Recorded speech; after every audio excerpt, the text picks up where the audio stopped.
নমস্কার প্রিয় ছাত্রছাত্রীরা, তোমাদেরকে আমার আগন্তুক ইউটিউব চ্যানেলে স্বাগত জানিয়ে শুরু করছি আজকের আলোচনা। আজকের বিষয় নবম শ্রেণীর দাম গল্পের দাম যে ছোট গল্পটি আছে নারায়ণ গঙ্গোপাধ্যায়ের লেখা, সেই দাম গল্পের যে মাস্টার মশাই ছিলেন অঙ্কের, সেই মাস্টার মশাইয়ের চরিত্র আলোচনা। তো চলো দেখো এই দাম গল্পের মাস্টারমশাই চরিত্রটি ভেরি ইম্পর্টেন্ট একটা প্রশ্ন তোমাদের জন্য। তো দেখে নাও কীভাবে লিখবে। প্রথমেই পয়েন্টস করবে কথামুখ। নারায়ণ গঙ্গোপাধ্যায়ের দাম গল্পটিতে মাস্টারমশাই এক অসামান্য চরিত্র সৃষ্টি। পাণ্ডিত্য। গল্পের কথক সুকুমারের স্কুলের মাস্টারমশাই ছিলেন অঙ্কে অসাধারণ দক্ষ। যে কোনো জটিল অঙ্কই তিনি একবারই দেখে তক্ষুনি অনায়াসে সমাধান করে ফেলতে পারতেন।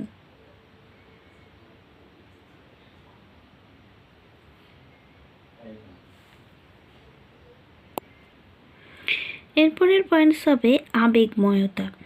মাস্টারমশাই বিশ্বাস করতেন অঙ্ক ভালোবাসা ও অঙ্ক পারা প্রতিটি ছাত্রের কর্তব্য।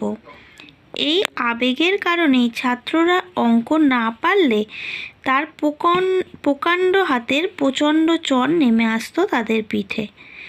এই জন্যই মাস্টারমশাই ছাত্রদের কাছে মূর্তমান বিভীষিকা হয়ে উঠেছিলেন। এরপরের পয়েন্ট হবে উদারমনা। ছাত্র সুকুমারের বাল্যস্মৃতিতে লেখা সমালোচনাকে তিনি উদার মনে সন্তানের অধিকার বলেই গ্রহণ করেছিলেন। ছাত্র তাকে মনে রেখেছে, এইটুকুই বৃদ্ধ মাস্টারমশাইয়ের কাছে সব থেকে বড় পাওনা হয়ে উঠেছে। এবং এরপরের পয়েন্টস হবে সার কথা।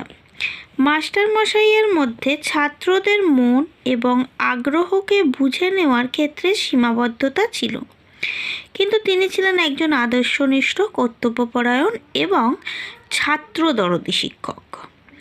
তার ক্ষমা সুন্দর দৃষ্টিতে সুকুমারের দেওয়া সব আঘাত তার পায়ে ছাত্রের শ্রদ্ধার ফুল হয়ে ঝরে পড়েছিল।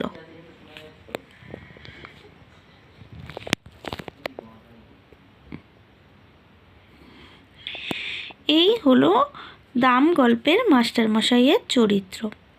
ঠিক আছে, তা তোমরা খুব ভালো করে রেখো। দেখতেই পাচ্ছ এটা রামকৃষ্ণ মিশন বিদ্যাপীঠ পুরুলিয়াতে পড়েছে, তোমাদেরও পড়তে পারে। তো খুব ভালো করে মুখস্থ করে রেখো।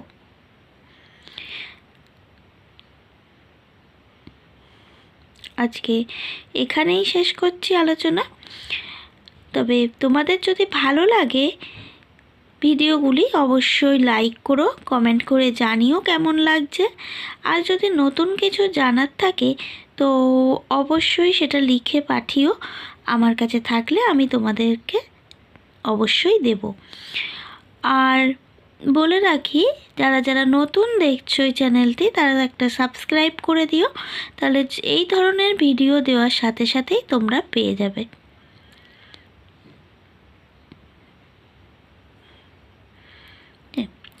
ততক্ষণের জন্য টাটা।